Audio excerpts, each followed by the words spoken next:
리바이벌하고 어웨이크닝을 구별하는 학자들이 있어요. 이 부흥은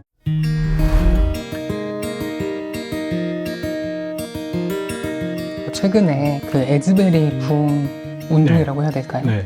그런 일이 있었잖아요. 네네. 그거에 대해서 어떻게 생각하시는지, 좀 기독교인이 그거에 대해서 어떤 시각으로 바라보면 좋을지에 대해서 얘기해 주시면 좋을 것 같습니다. 일단 미국은 부흥 운동이 그 교회의 어떤 중추를 형성해 왔다고 볼 수 있어요. 우리나라도 네. 늘 이제 평양 대부흥 운동 얘기하는 것처럼 한국 교회도 결국 미국의 영향 때문에 이제 부흥 운동이 되게 중요하게 된 거고 또 그런 네. 일을 주도하는 부흥사들이 중요해진 건데 미국은 뭐 18세기부터 제1차 대각성 운동, 19세기에 네. 제2차 대각성 운동, 또 19세기 말에 뭐 무디를 중심으로 했던 또 부흥 운동, 그 다음에 20세기는 빌리그람이나 뭐 오랄 로버츠나 이런 사람들을 통해서 부흥 운동이라는 게 계속 어떤 교회 신앙의 중추로 계속 내려왔거든요. 네. 근데 그런 연장선 중에 저는 하나라고 생각하고, 근데 이제 이게 특별히 이렇게 주목을 받았던 거는 근래에 그런 소식이 없었거든요. 20세기에 들어와서, 21세기에 들어와서. 네. 그러던 찰나에 에즈베리 신학교나 에즈베리 칼리지는 미국에서 이제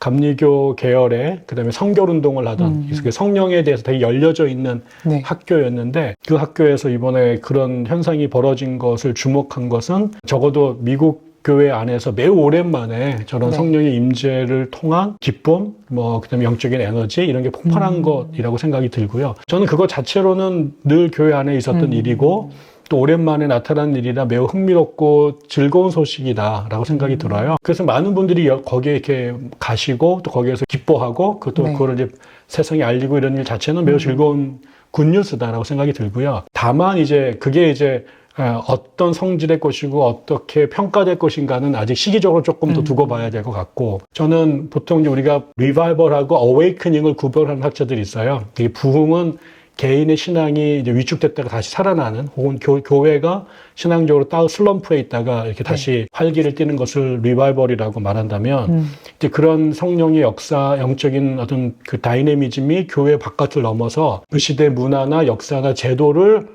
이제 갱신하는 데 영향을 줬을 때는 이제 어웨이크닝이다. 이제 그게 이제 윌리엄 뱅 러플린이라는 미국의 부흥운동 연구한 사람이 한 그 규정인데, 저는 이제 5천원 만에 이 에즈베리에서 온 사건 자체가 좋은 일이고, 또 에즈베리 신학교를 활성화시키고, 또 침체됐던 미국 교회의 어떤 영적 에너지를 불어넣는다는 데서 되게 좋은 소식인데, 그게 이제 부디 한 공간이나 몇 사람만의 그 어떤 영적 체험에 그치지 않고 지금 여러 가지 문제를 고민하고 있고 또 교회가 위축되어 있는 미국 사회나 또 전 세계 교회에게 긍정적인 에너지를 또 줄 수 있는 그야말로 어웨이크닝으로 발전되면 참 좋겠다. 저는 그래서 이거를 바라보시는 분들의 시각이 다양한 것 같은데, 그거를 뭐 진짜다 아니다 뭐 이런 평가를 하기 전에 이 시대 그리스도인이 모처럼 찾아오신 성령의 역사가 좋은 결과를 맺어지도록 좀 뒤에서 같이 중보하면 어떨까. 그렇게 부디 그렇게 하나님께서 일하시기를 기도하면서 또 기대하면서 바라보면 좋겠다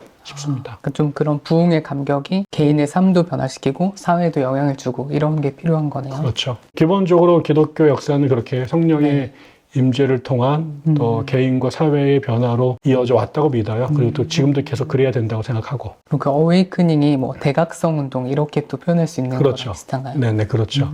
그래서 부흥하고 대각성을 구분할 때, 그러니까 말한 그런 학자가 그렇게 규정을 했는데, 저는 그게 설명하는 데 도움이 된다고 생각이 들어서 그렇게 소개를 드렸습니다. 그럼 그 미국 역사, 기독교 역사에 보면 이렇게 뭐 대각성 운동이라고 부르는 사건들이 있잖아요. 네. 그것도 좀 양상이 이번이랑 비슷하게 전개가 됐던 건가요? 그렇죠. 1730년 중반, 그 다음에 40년 초반까지 소위 말한 제1차 대각성 운동이 벌어졌는데, 그 대각성 운동은 다 개별 교회의 성령의 임재로 사람들이 뜨거워지고, 뭐 회심하고, 그러면서 이제 교회에 이제 그러면서 그 침체됐던 신앙이 활기를 띠고, 그러면서 이제 거칠고 부도덕하게 살던 사람들이 이제 헌신하면서 성결한 삶을 추구하고 이런 걸로 시작이 되는데, 나중에 이 지역에서 벌어졌던 그 동시다발적 사건들이 이제 하나로 엮어지죠. 그래서 이게 그야말로 로컬 교회 사건이 아니라, 뭐 미국의 그 그 당시에는 뉴잉글랜드라고 하는 미국 북동부 지역, 네. 나중에는 미국 동부 전체에 그런 이야기들이 몇 년에 걸쳐서 벌어지면서 이제 사람들도 바뀌고 교회도 바뀌고 학교도 생기고 뭐 나중에 사회의 다양한 문제들에 대해서도 전에는 감히 이제 상상하지 못했던 그런 네. 도전이나 실험들이 이루어지고 이렇게 되고 나니까 지나고 나서 시대가 바뀌었네 미국 사회가. 근데 저 네. 동력이 어디서 왔지? 찾아보니까 그렇게 그 교회에서 일어났던 부흥 운동들. 이게 이제 1차 대각성 운동도 그랬고, 이제 2차 네. 대각성 운동도 그랬고, 이번에도 그런 맥락에서 이제 이게 작은 학교 캠퍼스에서 벌어진 일이지만, 과연 이게 그냥 그걸로 끝날지, 아니면은 정말 대각성 운동의 차원으로 넘어가서 그 사건이 미국 사회를 바꿨다, 미국 역사의 변동을 네. 일으켰다라고 평가될지는 이제 두고 봐야 된다는 거죠. 전 지금까지 미국 대각성 운동도 그냥 어떤 집회에서 사람들이 뜨거운 체험을 하고 신앙에 회심을 했다 정도로 알고 있었는데 이게 미국 사회적으로도 되게 의미가 있는 사건이었네요.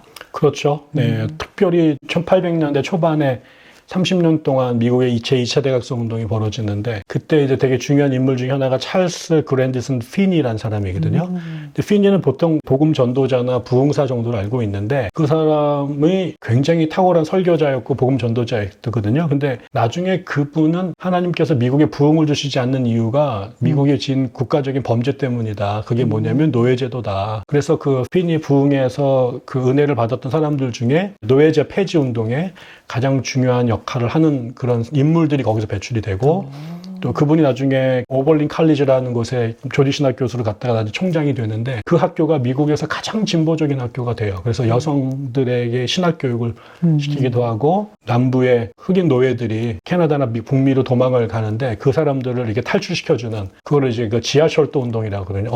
언더그라운드 레일로드라고 그래서 그런 사람들을 이렇게 탈출시키는 그런 역할도 그 학교가 하게 되고 그 학교 출신에서 최초 여성 목사도 나타나게 되고 네. 그래서 이제 그런 운동들이 이제 여기에서 같이 연결이 되거든요. 그런 맥락에서 미국에서는 그 부흥 운동이 개인적인 신앙의 각성뿐만 아니라 그 시대의 가장 중요한 문제들을 변화시키는데도 영적인 동력이 됐다.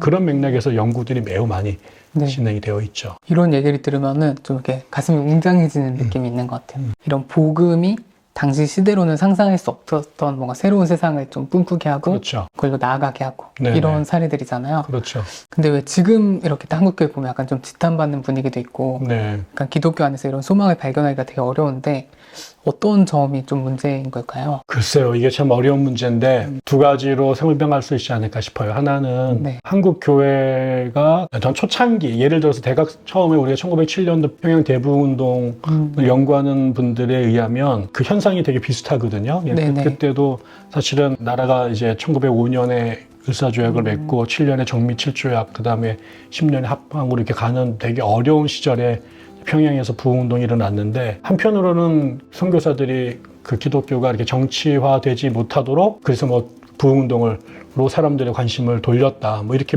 비판하면서 교회가 비역사 혹은 반역사화되는데 평양 대부흥운동이 영향을 끼쳤다라고 하는 분도 있지만 또 그렇지 않게 생각하는 분들도 되게 많거든요. 평양운동 을 통해서 한국교회가 그 영적인 힘을 얻기도 하고 그 다음에 교세가 늘어나기도 하고 그것이 결국은 1919년에 3.1운동이 다시 결국 평양에 있는 사람들 중심으로 나중에 이게 된 걸 보면 1907년이 없으면 1919년도 없었을 것이다 라는 생각들을 하게 되는 거죠. 그런 맥락에서 그 다음에 근데 우리나라가 그 이후에 합방이 되고 그 다음에 일제 식민지를 겪고 그리고 나서 또 이제 해방되고 나서 한국 사회가 이념에 의해서 갈라지고 또 이제 반공사회가 되고 그 다음에 군부 독재 시절이 오면서 한국 교회가 사실은 그래서 저는 정말 성령의 역사가 일어나면 이런 사회에서도 교회가 제 기능을 혹은 세상이 못하는 기능들을 할 수 있다고 생각이 드는데 그런 의미에서 부흥이 한국교회에 못 온 거죠. 그러니까 자잘한 영적 체험을 하는 부흥들은 자잘히 있었고 그게 전도를 열심히 하거나 교회를 활성화시키는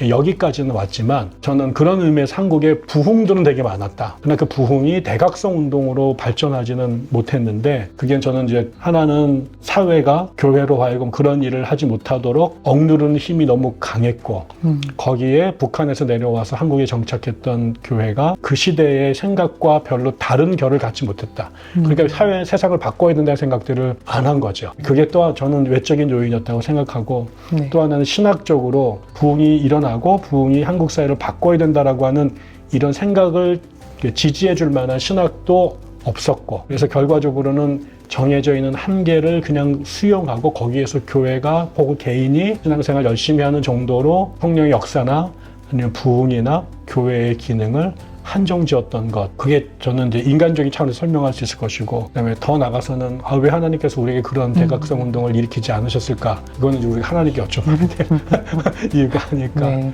그런 아쉬움이 있죠. 우리에게 그런 대각성이 없었다는 거는.